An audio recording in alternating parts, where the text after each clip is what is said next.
Hello! Good morning, good afternoon, good evening po sa inyong lahat. This is MJ Garcia po from International Students Canada Inc.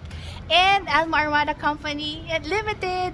Kasama ko po ngayon ang ating estudyante from, she's from Manila and she will be studying at the Southern Institute of Technology here in Calgary or SAIT.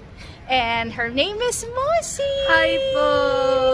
Kamusta, Mosi? Masaya po and magpa-process na po kayo kung gusto nyong matupad ang inyong Canada dream.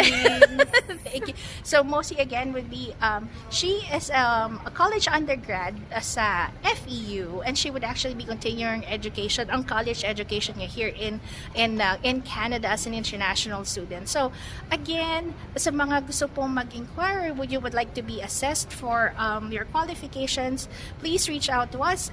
You can email us at info@iscanada.ca.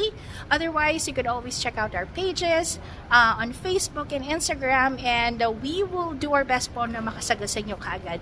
Again, this is MJ Garcia po from International Students Canada Inc. and Alma Armada and Company Limited. Magandang araw po and God bless!